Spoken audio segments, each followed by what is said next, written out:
Hi, sweet beans. Welcome back to Wild Geese. I'm your host, Anna.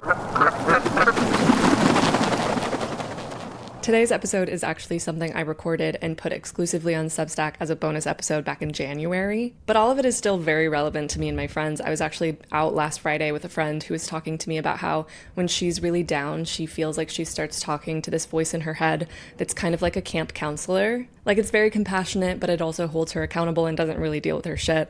And when she was talking about this, I was like, wait, this is crazy because I haven't had this conversation with anyone else. And this is right in line with the episode that I'm putting out next week. So that just felt like a nice little wink from the universe that now is the right time to release this on the main feed. And if you watched this on Substack already when it first came out, I encourage you to revisit it if it resonated with you the first time, and that's not just because it gives me more views, even though that is nice. I just think there really is something to say for revisiting things that once meant something to you or moved something in you. I think life is a spiral, and sometimes it really does help to check back in. And it did for me. Like, watching this episode back again, I got some reminders that I definitely needed, and I think you might too. But the reason I'm doing this instead of recording a new episode this week is because when this episode airs, I am going to be in Paris, and then I'm going to Amsterdam after this. This is the first true break that I'm giving myself in over a year and a half. I've been releasing episodes once every 2 weeks for that long, and I didn't want to rush out an episode before I left.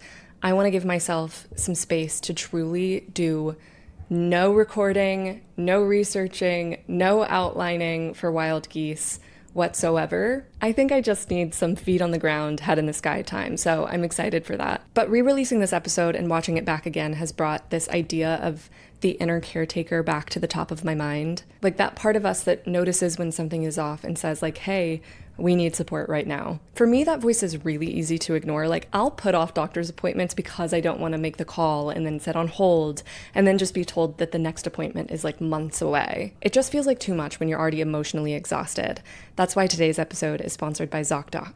ZocDoc is a free app and website that helps you find and book doctors who take your insurance without phone calls and guesswork. I used the platform just last week to find a dentist in my area. This is a little embarrassing to admit, but I've been going to my dentist in my hometown in Texas until this year, even though I moved to New York City 10 years ago. With ZocDoc, I can search for local in-network doctors, read real patient reviews, see actual appointment openings, and book instantly online instead of playing phone tag with dental offices. I found a dentist and was seen within a couple of days, which was such a relief. ZocDoc has over 150,000 providers across 200 plus specialties, and it's free to use. If you've been putting off an appointment, I don't want you to wait the way I did. Taking care of your health doesn't have to be another overwhelming task. ZocDoc is free to use, so head to ZocDoc.com/Anna Howard, book the appointment, and let yourself be supported. This is the first bonus episode. I was not going to record today because I'm a bit sick, but sometimes being sick lowers the bar. And I really wanted my bonus episodes to have a bit of a lower barrier to entry for myself with recording. I want them to be more intimate and off the cuff. The first thing that I want to say is that I have a link to mutual aid funds for Minneapolis in the blog below. I also am hoping to get this out before the strike, which is tomorrow. I'm filming this on the 29th, and tomorrow is the nationwide shutdown. No work, no school, no shopping, if you are able. I will be participating in that, and I hope to get this out before that happens to get the word out a little bit more. We'll see if I'm able to edit that quickly. I will be really honest with you. I have been really struggling over the past few weeks, and I kept kind of blaming it on myself and thinking like, oh, it's because I'm in my luteal phase. It's because I'm sick. It's because whatever. And then I had a moment yesterday while I was talking to my roommate, and we were both kind of like confessing to each other how hard of a time we're having right now, where I realized we are moving through a lot of collective grief. I feel like we've all, maybe not all, I'll speak for myself, been kind of raised in this atmosphere of like self-help, self-love, whatever, that can be very individualistic as a way of moving about the world. But we can actually use some of those tools and healing modalities as community care tactics. These are tools that I have classically used while processing romantic heartbreak, these moments when you're like really brought into yourself. But I also think these tools can be used to nurture yourself into a state where you're ready to act. We cannot heal in isolation, so I'm first going to be talking about how I personally move through heartache and grief, and then how we can use the frameworks that are already in place when it comes to like self-help, that kind of world, to actually get us back into our communities. So just to put it in perspective, where I've been lately, my bed has been perpetually unmade with like giant piles of clothes on top. I've lost my appetite. I've been playing Tetris like a mad woman. Like that's the only thing that I can do. I stayed up until 3 a.m. playing Tetris the other day, and I just see blocks falling while I'm doing other things. I'm like editing a video and I'm seeing blocks falling in my mind's eye. I'm taking a walk. I'm seeing blocks falling. I do hear Tetris is good for processing trauma. That's not why I started playing it, but hey, can't hurt. But this is not how I usually operate, and lately I've convinced myself something is wrong with me. I've convinced myself there's like a past version of me who's like more capable and confident, less depressed. And when I think thoughts like that, my mind goes into like problem solving, self-optimizing mode and is like, how can we snap ourselves out of this? You know, like, how can I like switch the position of the Tetris block? Oh my God. Okay. I'm dropping that metaphor now. Sorry. But I don't know. Have you ever had a person who's like tried to make you feel like there's a past version of yourself that was like better in some way? I think it's a particular type of overstep for a person to be like, I remember you used to be like blah, blah, blah, as like a jab to who you are now, as if you're like backsliding or something. I think that that is a super unkind thing to do to a person. And of course, people have done that to me at various intervals throughout my life, but it's actually just me banging these thoughts around in my head right now, being very unkind to myself. And just to provide a little bit of my own personal context, around this time last year, I went viral and my following grew pretty rapidly. And I would have sworn that I was ready for that to happen. At that particular moment in time, I was about a year out of heartbreak. My relationship of 5 years had ended a year before.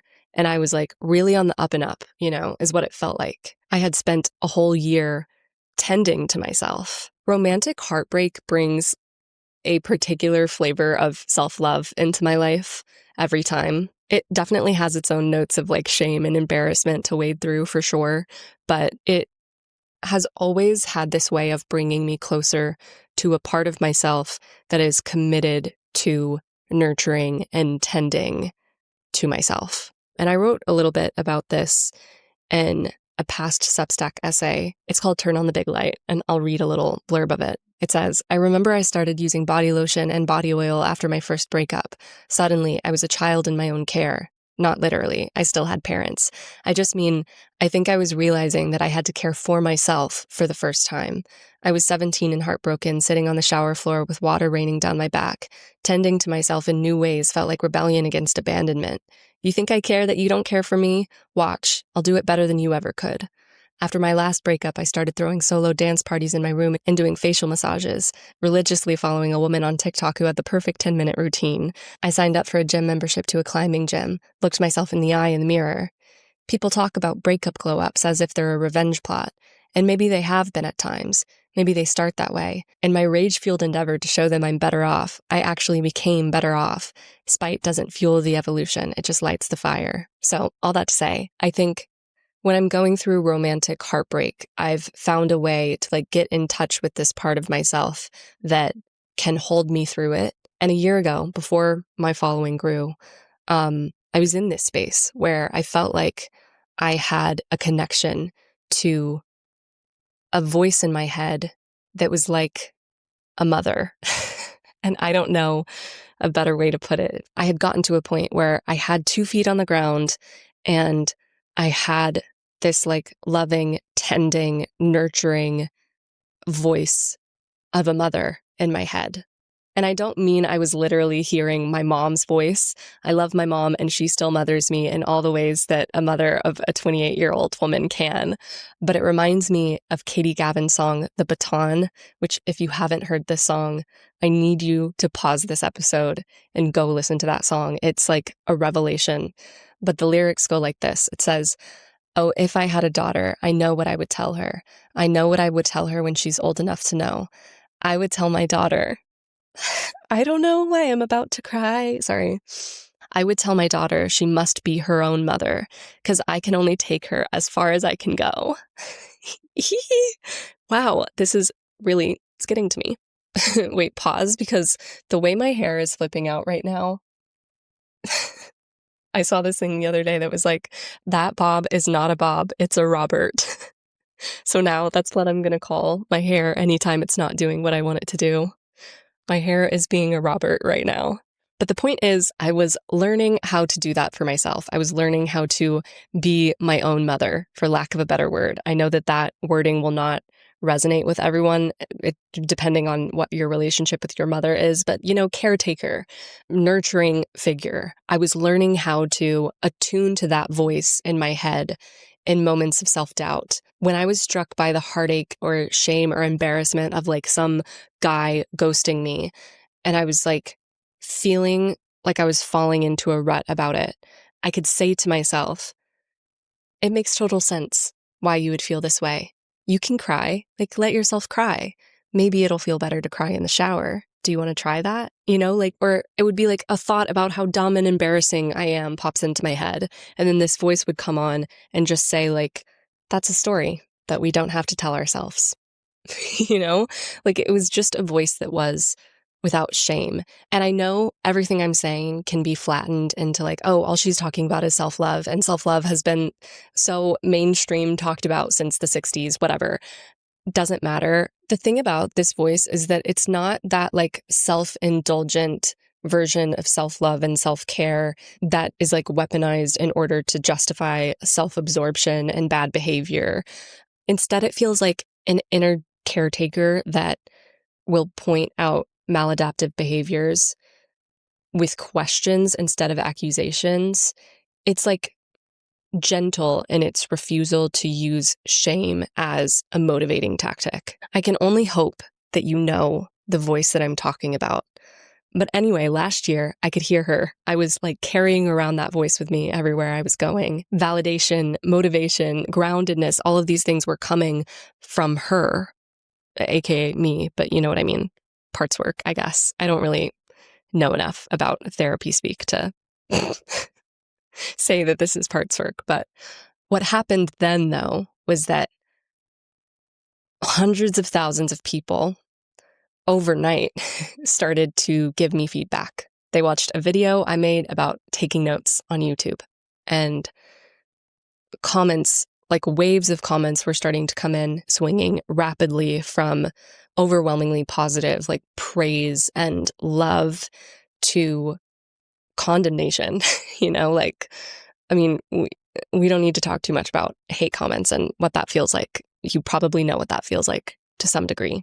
But I was checking my comments and DMs like every 5 minutes at one point. And what this did is it took my like somewhat new relationship and rapport with that like inner caretaker, inner mother figure, and kind of severed it. Suddenly that voice was replaced with this like stream of opinions that strangers were giving me on the words that I was saying, the way I was doing my hair, what I was wearing, etc. And the following months were overwhelming highs and frankly like startling lows that I didn't really know how to communicate to anyone in my life, because it felt like this unreal space, which is the internet. Like I would kind of talk to people about it and they'd be like, yeah, but those are just strangers.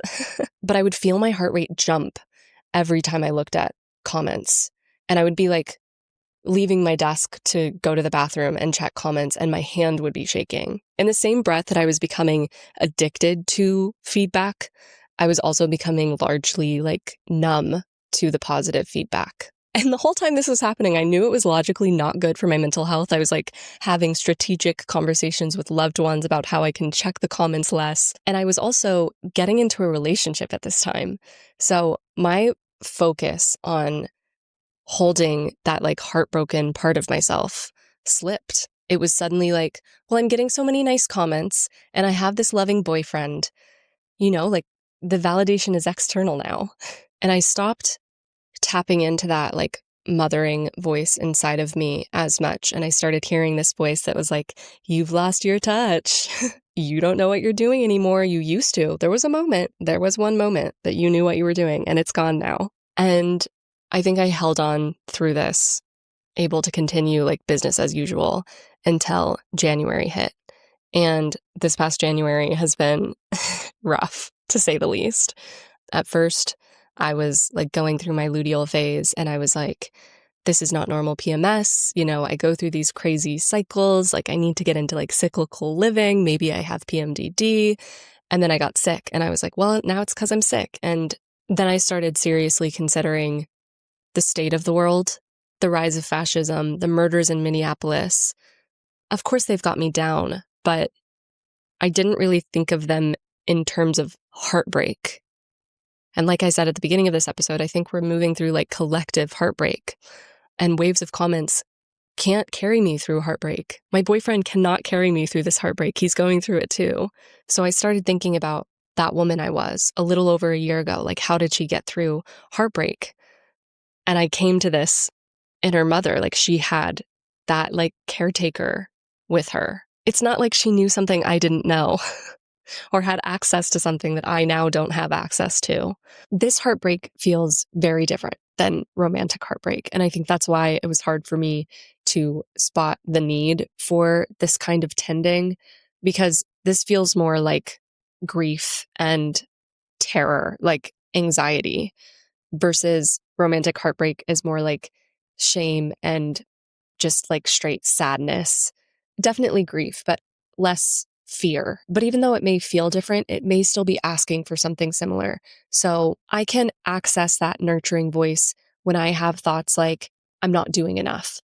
That voice can then come in and be like, I totally understand why it feels that way, but let's give ourselves some credit. You know, like, let's remember yesterday when we joined our Signal group chat so that we can let neighbors know if we see ice. Let's think today, what can we do? Can we go and learn a neighbor's name? Can we call our senators? Or it can spot the thought that everything is hopeless and everyone is evil. And it can say, like, I know things are really scary right now, but actually, let's look at the remarkable community organizing that we're seeing in Minneapolis right now, the ways that people are showing up for each other.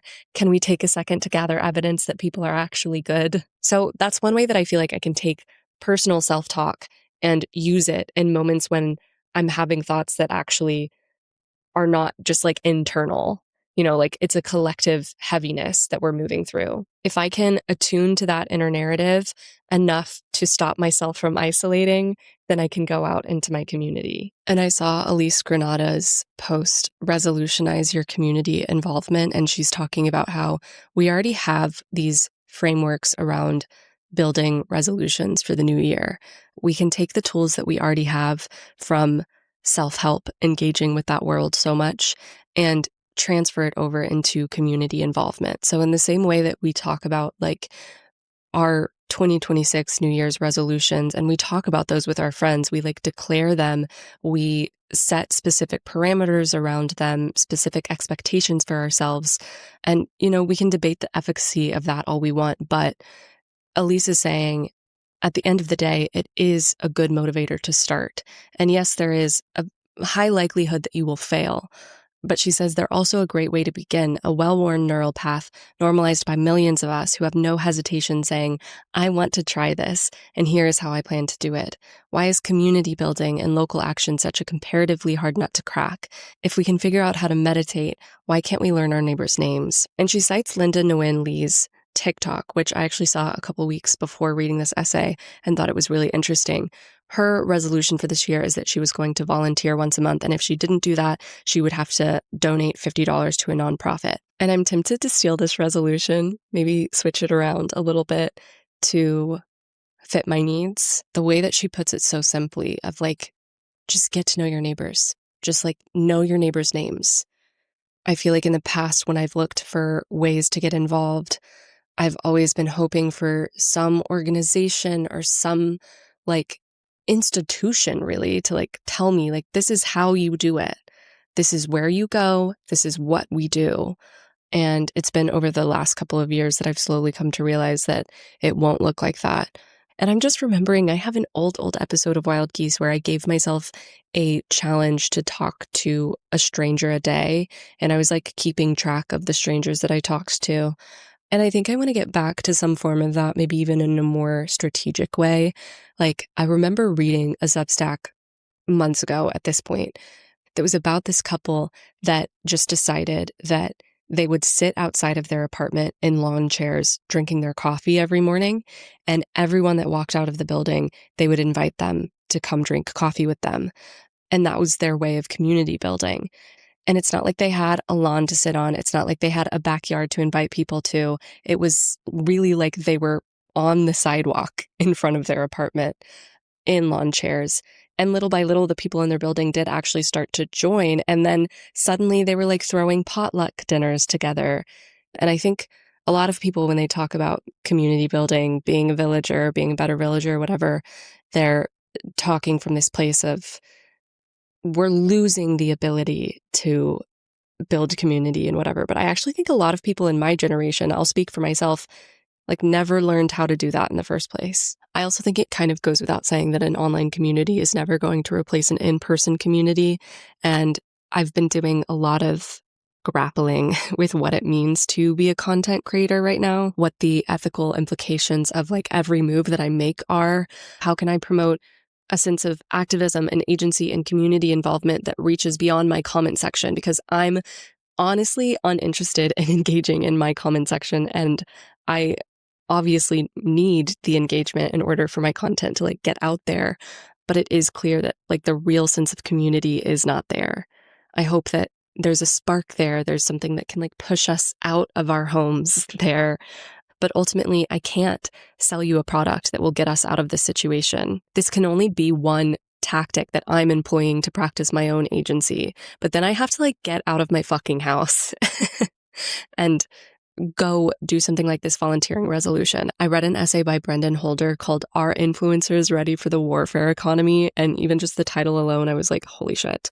And he was talking about how on TikTok, you can see creators starting to profit off of warfare products. And he's detailing tactics that he's seen creators use to sell things like gas masks, power banks, go bags, that sort of thing. And sometimes it's like buried under a layer of SEO. They're like trying to say that they're using these things for other things. Like, oh, I'm using my gas mask for my woodworking project. But then sometimes they're very overtly saying this is because civil war is about to start. And they're using the classic like problem to solution framework in their content. Yet what they're selling is warfare products. And he says the influencer economy has shifted from promoting unattainable aspirations to zeroing in on our greatest fears. It's always our insecurities that are the most bankable. So it's like, obviously, this is the kind of content that I want nothing to do with. This is like an ethical dilemma that I feel like I'm constantly having to grapple with, working with corporate companies and trying to make sure that I can still say what I want to say, working within algorithms that are known to be censorship machines. I feel like on one hand, I have the privilege that is my audience's attention, but on the other hand, that's a responsibility to hold. There's a responsibility not to exploit my audience, and there's a responsibility not to exploit myself. And he says, I wonder how long until we start seeing affiliate links and shop my lists stacked with Civil War survival kits, similar to beauty products and apparel where influencers must disclose paid partnerships through the hashtags ad or paid. I believe that political content should be equipped with the appropriate disclosures if funding or incentives are provided. If I'm being generous, maybe it's not a bad thing that influencers are being encouraged to discuss geopolitical issues. As the thought leaders for the new generation and the stars on the most watched platforms today, there is an argument that this investment can bring attention and relevancy to politics, igniting interest beyond an influencer's contracted talking points for supplemental research. But that's just the optimist in me, proof that my New Year's resolution of being more positive has been kept. The 2025 cynic that still lives somewhere in me believes that this is something to pay attention to. Prepared. This year, that's just how a person should be. And I agree with everything that he's saying, and it's also making me genuinely upset how many people profit off of fear-mongering. And I hope that we, and I'm including myself in this, can just become more aware of fear as a selling tactic. I often feel unequipped to show up on camera and to make content. Like sometimes I'm so in awe of people that can continually make content on such a consistent schedule. And I mean, like I'm quote unquote consistent, but I'm also only doing once every 2 weeks. But the people that can show up every day, that takes either a mastery of your craft and emotional intelligence that allows you to move through collective grief without letting that grief and fear turn your content into something that could be seen as more exploitative.